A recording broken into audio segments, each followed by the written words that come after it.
An Atheist Responds to a Christian, Part 2.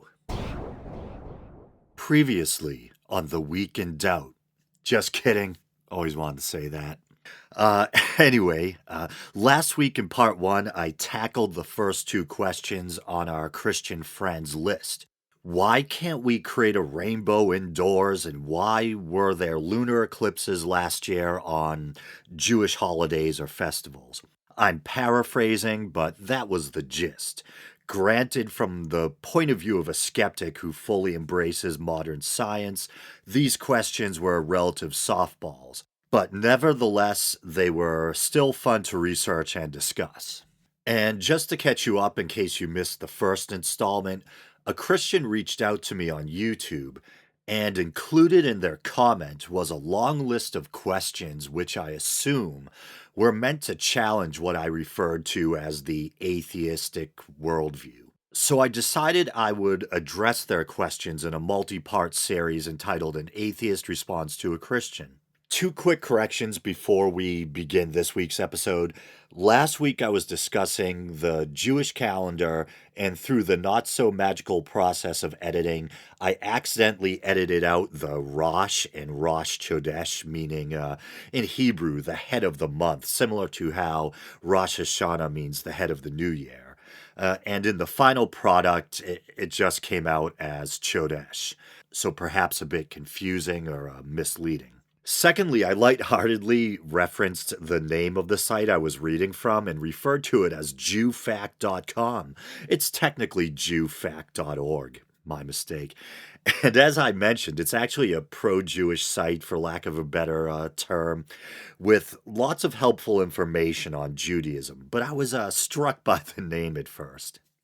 So on to this week's first question.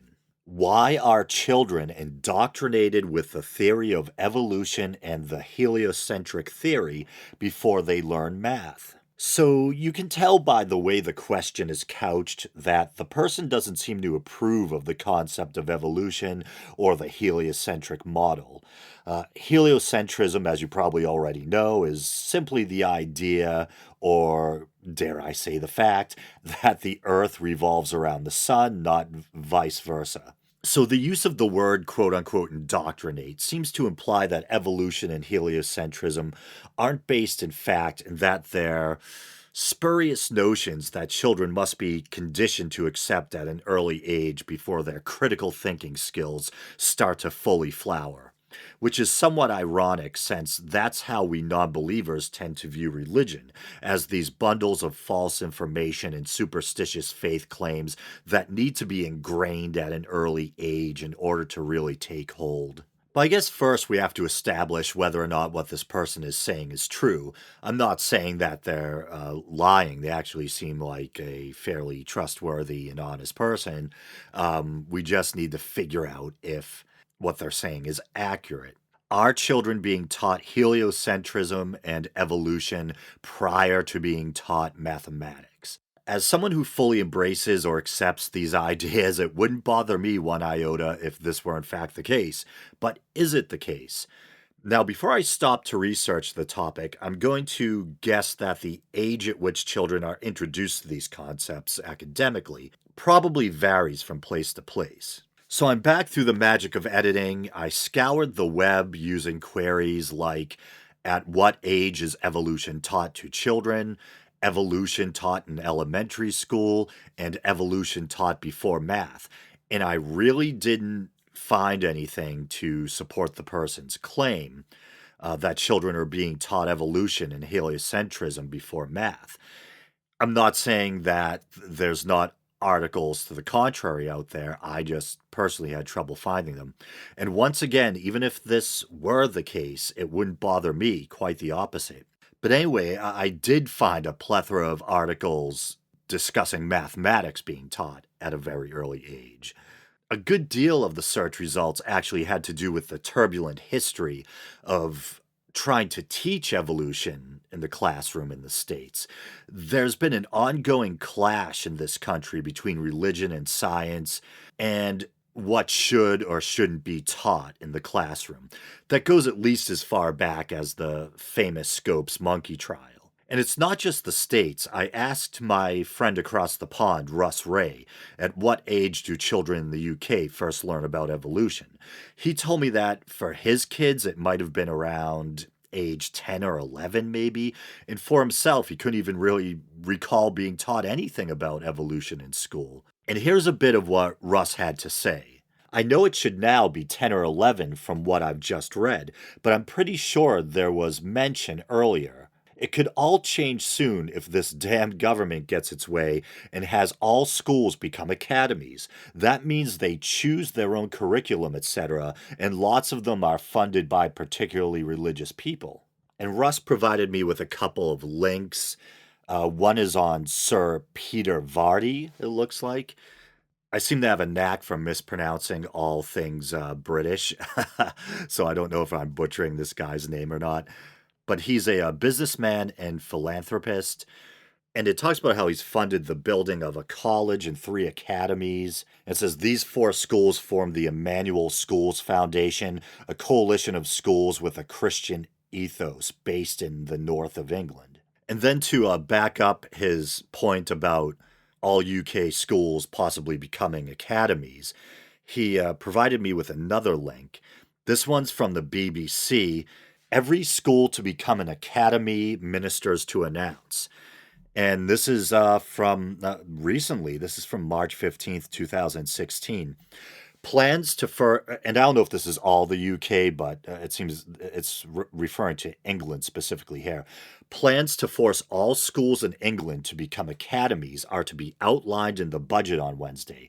The Department for Education is expected to publish draft legislation as early as Thursday, BBC Newsnight has learned. The move would end the century-old role of local authorities as providers of education. But I'll stop there before we get too far off topic. And I want to say thanks again to Russ. He's a very patient and good-natured person, and he went out of his way to answer my question regarding evolution in English classrooms, even though I had inconveniently pestered him while he was going about his morning ritual and trying to get his family up and going. I'm reminded of a segment from a Richard Dawkins television series. Maybe it was from The Genius of Charles Darwin, I forget. But Dawkins is standing before a classroom of what looks like English high school students. Don't know if you guys have high school or not, but they looked about that age, maybe early to mid-teens, and they were just painfully ignorant in regard to evolution, and most of them were quite resistant to the concept, choosing instead to lean or fall back on their religious upbringing. And all of this just reminded me of my own experience being taught biology in the public school system. I can't remember if it was late middle school or early high school, but we had this one teacher, and he was a really nice guy, but he was literally morbidly obese. I don't know if I should name him, but what the hell? His name was Mr. Barzak, a gigantic man with like a big reddish brown beard. And I can remember, I don't think we learned much about evolution at all, but we did have to memorize the parts of a cell and things like that. And it's kind of funny, given the guy's immense girth, that his homework assignment to help us display our knowledge or lack thereof of the anatomy of a cell was that we had to bring in a baked good that was shaped like a cell. So people are bringing in big like sheet cakes and cupcakes and things, all, with little Golgi bodies and vacuoles and whatnot, mitochondria, drawn with frosting or piping gel or whatever it is. I think I might recall at least one licorice flagellum too. Yeah, but anyway, yeah. So my own anecdotal experience, I really don't remember being taught much about evolution. We were taught about things like classification, genus, phylum. There was even the dissecting of frogs and things like that, which I think I might have tried to squirm my way out of. But evolution, I don't remember a lot of talk about evolution, actually. And I want to say on behalf of my interlocutor or my opponent that, in fairness, it might be the case that some children get exposed to things like the theory of evolution or the heliocentric model at an early age, maybe even just in passing in the classroom, because they're accepted facts, although I'm sure you might disagree. and they might get mentioned tangentially when discussing other topics. But I stumbled upon an interesting EDU site that discusses the history of court cases dealing with evolution in the classroom. It's from the University of Missouri, Kansas City, and I'd like to read a bit from it. So the page specifically is law2.umkc.edu, and it's entitled Exploring Constitutional Conflicts, the Evolution Controversy. The issue: what restrictions does the First Amendment place on the ability of states and school boards to restrict the teaching of evolution or encourage the teaching of quote unquote creation science in the public school classrooms? And I might be getting a bit off topic with the specific subject of the legality of teaching creation science, etc., but I think it's still relevant or germane to the conversation.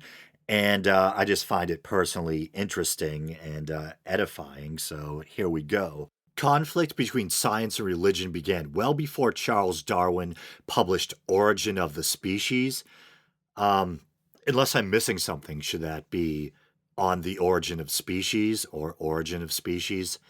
Maybe it's a typo or the name of an earlier draft or version or something. I don't know. But anyway, onward. Actually, wait, now I have to know. So look it up quickly. The original title of the work is On the Origin of Species by Means of Natural Selection, or the Preservation of Favored Races in the Struggle for Life. Well, in the 6th edition of 1872, the title was changed to The Origin of Species. I think this article referred to it as The Origin of the Species. So, probably just a typo, I guess. But anyway, the most famous early controversy was the trial of Galileo in 1633 for publishing Dialogue, a book that supported the Copernican theory that the Earth revolved around the sun, rather than, as the Bible suggests, the other way around.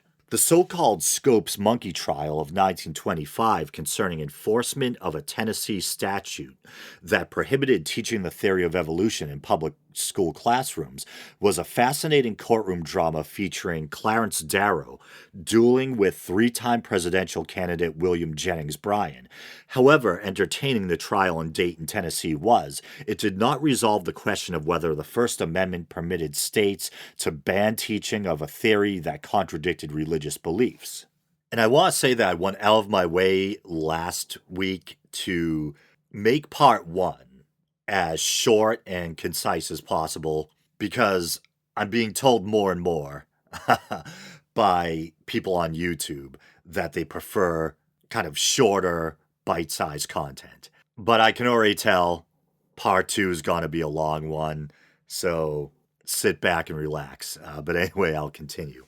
Not until 1968 did the Supreme Court rule in Epperson versus Arkansas that such bans contravened the Establishment Clause because their primary purpose is religious. The court used the same rationale in 1987 in Edwards versus Aguillard to strike down a Louisiana law that required biology teachers who taught the theory of evolution to also discuss evidence supporting the theory called quote-unquote creation science.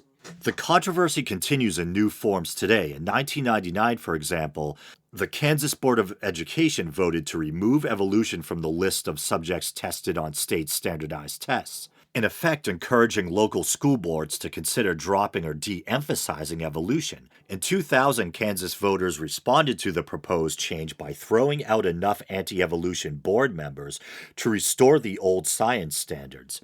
But by 2004, a new conservative school board majority was proposing that intelligent design be discussed in science classes. In 2006, the Kansas tug-of-war continued, with pro-evolution moderates again retaking control of the board. In 2005, attention shifted to Dover, Pennsylvania, where the local school board voted to require teachers to read a statement about intelligent design prior to discussions of evolution in high school biology classes.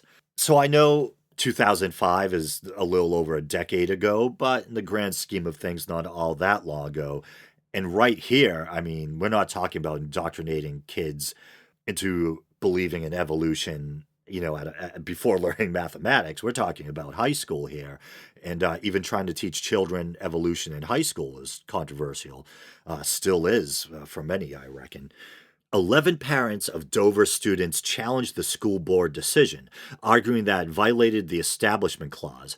After a 6-week trial, U.S. District Judge John E. Jones issued a 139-page finding of fact and decision in which he ruled that the Dover mandate was unconstitutional. Judge Jones' decision was surprisingly broad. He concluded that ID is not science, and that's in quotes, but rather is a religious theory that had no place in the science classroom. Jones found 3 reasons for his conclusion that intelligent design was a religious and not a scientific theory. First, he found ID violated, in quotes here, the self-imposed convention of the scientific method by relying upon a supernatural explanation for a natural phenomenon, rather than the approach favored in science, testability. Wow, I really like this judge. Second, ID is based on the same, quote unquote, contrived dualism as creation science, namely its suggestion that every piece of evidence tending to discredit evolution confirms intelligent design.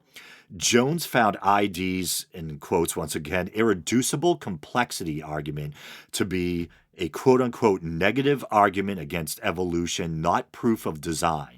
Finally, Jones concluded that the expert testimony offered by the defendants in support of ID, generally relating to irreducible complexity, had been refuted in peer-reviewed research papers. The decision of Judge Jones in Kitzmiller v. Dover, 2005, is available online. That provides a link. Conflicts between science and religion will not end anytime soon. In the future, legal conflicts between science and religion can be expected over theories such as the Big Bang, which also undermines fundamentalist beliefs about creation. And there's kind of an opinion section here entitled Prof's Prerogative, and it's pretty cool. It's entitled Facts Are Stubborn Things by Douglas O. Linder. It is hardly surprising that Darwin's theory of evolution should meet with such resistance. We encounter an idea that comforts us, an account like Genesis 1, that establishes our specialness and asks, can I believe it?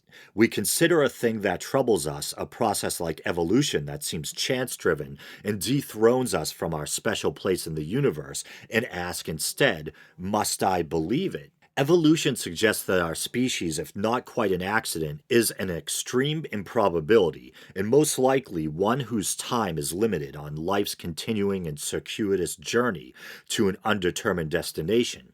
Must we believe it? Darwin knew that many people raised to believe in miracles or magic would find his theory hard to swallow. In his autobiography, he noted that as a young man on the HMS Beagle, he had written in his journal of the higher feelings of wonder, admiration, and devotion that would fill and elevate his mind. He lamented that now, older and wiser, believing in evolution and disbelieving in God, even the grandest scenes evoked no powerful feelings. I am like a man that has become colorblind. Publishing his theory, he said, felt like confessing a murder. And I want to break for a minute there to say that I temporarily went through something similar. When I kind of closed the door on my faith, and I've explained many times on the show how I was raised Catholic, and from a young age, I found myself wrestling with the big existential questions. Is there really a God? Is there really an afterlife? Things like that. And then the more I read about things like ancient history, comparative religion, mythology, etc., the more I came closer and closer to the conclusion that religions are basically just man-made belief systems, and that there really wasn't any conclusive evidence to my disappointment and despair to back up things like the belief in a higher power and an afterlife. To this day, I still admit readily that I don't know for certain that those things don't exist, but I feel like I have very good reasons to doubt that they exist. And I did go through a kind of long, dark night of the soul where I could no longer believe, but at the same time, the idea of life in the absence of a creator or the promise of an afterlife seemed absolutely horrifying, and it filled me with this kind of black dread or despair. The idea that there very well might not be any divine plan, and that when we die, when our loved ones die, it simply lights out. it really did fill me with this overwhelming dread and despair, as I said. But then, I think the human mind or the human spirit, and I'll use that term figuratively, is very resilient. And like it or not, we do seem to eventually return to, you know, a kind of psychological homeostasis or equilibrium. And eventually, I did reach a point again where even though, as I do now, I strongly doubt the existence of things like a higher power or an afterlife, I still feel like life is full of wonder and full of rich and vivid experiences. And even if there is nothing after this, it doesn't change the fact that I do have a moral compass. My opponent would probably say that moral compass is God given. I think it's most likely part evolutionary byproduct and perhaps part cultural. But I do readily admit that I think we're wired partly for things like tribalism and violence. We're also wired for things like compassion, group solidarity, altruism, empathy, etc. And we can see what they call proto-ethics in the animal kingdom, and there's many examples of animal altruism.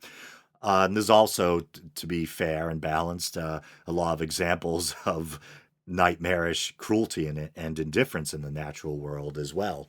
But for me, even if it is temporary, life does have meaning. And just because there might not be a God or an afterlife doesn't mean we have to devolve into some Mad Max post apocalyptic nightmare where it's every man for himself.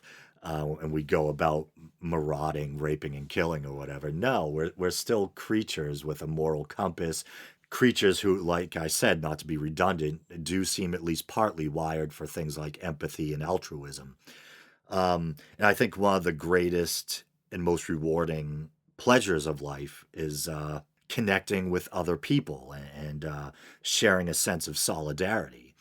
So, that's my stance on it. So, I actually can relate to Darwin talking about how once he moved from being a believer to someone who embraced his theory of evolution, that he felt like life was stripped of its magic and it lost its sense of color or wonder. And I did experience that, but for me it was temporary. And life doesn't have to be that way. Life doesn't have to lose its magic just because you doubt the existence of a higher power or an afterlife, or because you doubt the supernatural claims of what seem to me to obviously be man-made belief systems. But I'll continue. When Williams Jennings Bryan took on evolution in a courtroom in Tennessee in 1925 in the famous Scopes monkey trial, he acknowledged that he did not fully understand the theory of evolution, but said that he fully understood the theory's dangers and misuse, how it threatened to leave students feeling lost in an uncaring universe, how it could lead to sterilization of the abnormal and diminished concern for the survival of the unfit. Bryan cheerfully ignored the evidence for evolution, explaining, "I would rather begin with God and reason down than begin with a piece of dirt and reason up." And I think a lot of people, unfortunately, feel that way. And I think it should be the facts and the truth that do the deciding, not what you want to be true. And I'll continue. And this is the author of this little kind of op-ed piece speaking. "I believe in the theory of evolution not because hey, great minds, not because I want to, but because I feel I must, and because, unlike Bryan, I find it hard to reason in one direction or another. Creationists have offered one objection after another. The immune system is too complex to have evolved. Evolution could never produce an eye because what use is half an eye?" And that's laughable, and I don't feel like I need to explain that right now, but maybe I will anyways. The eye evolved over time gradually from what was probably little more than a rudimentary eye spot into the complex mammalian eye that you're probably looking out of right now, if you're watching this on YouTube. So it's not like the eye was literally built half at a time under construction with little pieces of scaffolding around it or something. It became more and more complex, building off of a rudimentary model. And I'll continue. And each has been answered as the confirming fossil and DNA evidence piles up, as the theory of evolution reveals itself to be a powerful tool for both explaining the imperfections of species and accounting for transitional species. It becomes ever more difficult to believe in the pleasing creation stories told in Genesis. And I'm glad they said stories, because there's actually an example of what's known as a doublet in Genesis regarding creation. Two somewhat differing accounts of creation in the same, what is supposedly divine book. And it says in Genesis and elsewhere. And of course, just about every unique culture has its own creation myth. And there is some cross-pollination. Some cultures borrowed from other cultures, an example being that, the Epic of Gilgamesh, which the Genesis story, specifically the flood narrative, seems to mirror, predates the Old Testament. And then it goes on, facts, as John Adams reminds us, are stubborn things.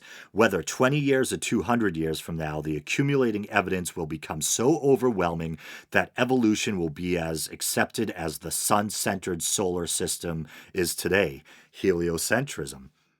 But anyway, our challenge is to accept evolution while maintaining a sense of wonder. And I mean, that's beautifully put. And he pretty much summarized what I was trying to get at with 3 or 4 meandering paragraphs there. But anyway, our challenge is to accept evolution while maintaining a sense of wonder, concern for those whose survival is beyond their own means, and a vision of a colorful and surprise-filled world. And underneath it says, this essay appeared in the New York Times on August 15th, 2013. And then it gives these numbered kind of explanations of evolution and how we kind of know evolution is a matter of fact. It says, 1, evolution, the transformation over a long period of time from one species into another, is a fact as well established as any other fact in the world of science. What theory of evolution is the best explanation for how the transformation occurs remains a matter of some dispute. Although fossil evidence sufficiently demonstrates the fact of evolution, even more compelling evidence today comes from DNA testing of species. In the future, most of our additional knowledge of evolution will come from what we can learn from DNA. To call evolution a quote-unquote theory says nothing about its ability to accurately explain facts observed in the world. The sun-centered solar system of Copernicus and Galileo is a theory. Then 4, evolution is the central theory of biology. It is a powerful tool for explaining the presence of millions of fossils and other evidence, such as the fact that over 98% of the DNA of chimpanzees and humans is identical. Evolution is not, and this is 5, evolution is not considered to be inconsistent with religious beliefs of most Christians or Jews. Most mainline Protestant denominations, the Catholic Church, and many other religious faiths accept the teaching of evolution. Then it goes on, virtually no first-rate biologists in the United States do not believe that life on Earth has developed through the process of evolution, starting with single-cell organisms. That ends with, there are disputes about evolution as there are about almost any theory. And then once again, on this guy, on the author's behalf, I'll say theory in the scientific sense, not meaning, hey, I got a wacky theory, but a theory. Something that's greater than a hypothesis, something that's been peer-reviewed, proven, etc. Example, most but not all biologists believe that evolution has not worked evenly throughout history.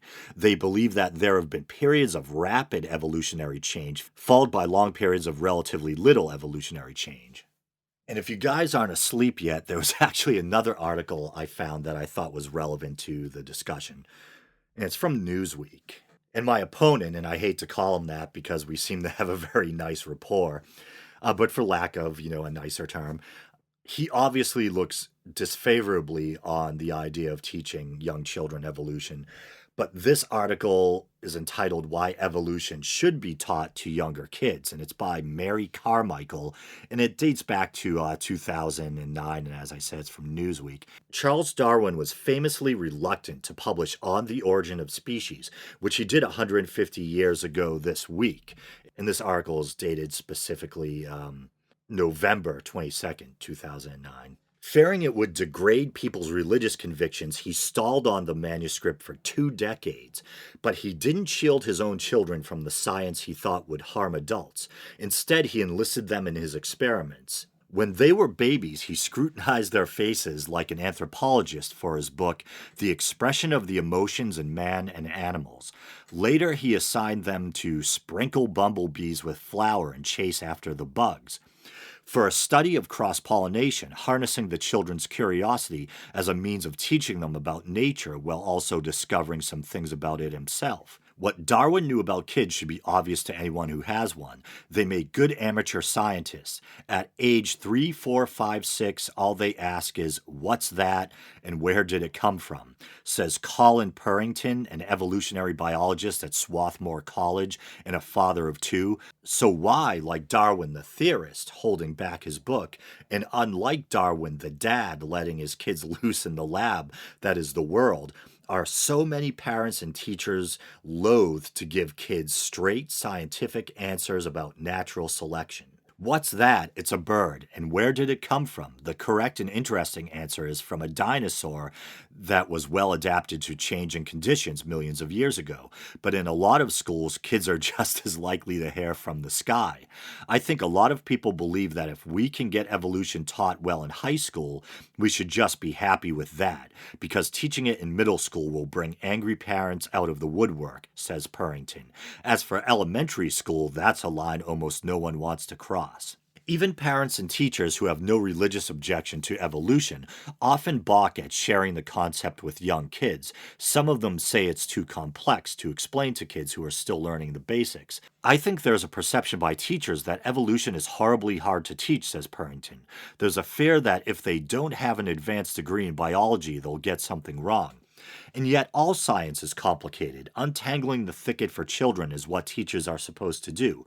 If anything, that's a harder task if teachers don't allow themselves to talk about the founding principle of life science, the theory that explains and underlies nearly everything about the field. Perhaps a bigger issue is that evolution is more than just complicated, it's brutal. It's not a nice, cuddly theory, says Paul Horowitz, senior scientist at the Concord Consortium, an educational think tank. It's a theory where an awful lot of organisms have to die for things to work. Like Darwin fretting over the delicate minds of his readers, a lot of parents worry about survival of the fittest, is, well, unfit for young ears. Another baseless objection, says supporters of early evolution education. Only the most cloistered, coddled child isn't already exposed to competition and its rewards in the course of daily life. Kids compete at school, on the playground, at home with siblings, says Kate Miller, creator of the Charlie's Playhouse line of evolution-focused educational toys. They just get natural selection intuitively. When my kids' eyes light up at the strangeness and beauty of the evolution of life, I get goosebumps, she says. You may get some too reading about her children's personal discovery of the theory. Stick a child in front of a bird feeder for long enough and he may just figure things out for himself. So for the sake of time, I'll stop reading the article there, but it does continue. So I focused a lot on evolution, but he was also concerned about heliocentrism. So I want to read a brief excerpt from Wikipedia on the subject. The notion that the Earth revolves around the Sun has been proposed as early as the 3rd century BC by Aristarchus of Samos. But at least in the post-ancient world, Aristarchus's heliocentrism attracted little attention, possibly because of the loss of scientific works of the Hellenistic era. It was not until the 16th century that a geometric mathematical model of a heliocentric system was presented by the Renaissance mathematician, astronomer, and Catholic cleric Nicholas Copernicus, leading to the Copernican Revolution. In the following century, Johannes Kepler elaborated upon and expanded this model to include elliptical orbits, and Galileo Galilei presented supporting observations made using a telescope. With the observations of William Herschel, Frederick Bessel, and others, astronomers realized that the Sun was not the center of the universe, as heliocentrists at the time of Copernicus had supposed. Modern thinking is that there is no specific location that is the center of the universe, per Albert Einstein's principle of relativity. Okay, so at this point I want to say that as I work my way down this person's list of claims and questions, and as I continue to engage with them, I'm beginning to get a clearer picture of their worldview. The person in question isn't only a devout Christian, but they also embrace, and this is from them directly, the idea of a flat earth and that there's a firmament a kind of a celestial dome that surrounds the Earth. And I don't mention this to disparage or embarrass the person. I actually appreciate how kind and civil they've been. I'm just trying to put things into context. And the fact that they believe in a dome enclosed flat Earth helps to explain the nature of some of their questions. For instance, the question concerning the nature of rainbows and the interest in heliocentrism. And I just wanted to mention, on a somewhat related note, that I was really taken aback by just how passionate online flat earthers are, especially here on YouTube. Armored Skeptic and Stefan Molyneux have both done videos debunking the flat earth concept, and adherents of the theory did not take kindly. They can be pretty ferocious, so once again, I'd like to thank my opponent for being so polite and civil. All right, so I think I have time to take on one more question from their list. Do you not know there is a fourth dimension unperceivable to humans? Well, my first response would be, I did not know that. But on a serious note, there are many things in nature that can't be perceived by the naked human eye. Things outside the visual spectrum, like X rays and radio waves. But a fourth dimension, I've heard of four dimensional space, a term used in mathematics. I've heard of space and time together as space time, referred to as a four dimensional continuum, space consisting of three dimensions, and then time being the fourth. But I'm not sure in what sense my opponent is using the term. Then there are a number of books that address a fourth dimension. Here's a synopsis of a book simply entitled The Fourth Dimension by a mathematics professor named Rudy Rucker. The fourth dimension guides you on a mind-expanding journey. The book is designed to alter the reader's perception on the universe through the exploration of a fourth dimension, a fourth spatial dimension rather than the simpler notion of time as a fourth dimension. The information gives the reader a much better understanding of the concept of higher dimensions, whose existence must be presumed in order to complete some of the mathematical equations of quantum mechanics. But I'm honestly not sure what the person, that is my opponent, is trying to get at. How does a theoretical fourth dimension prove the existence of a God, let alone the God of the Bible specifically? But I'm going to call it quits there. And I think I'm going to make part 3 the final part in my An Atheist Response to a Christian series.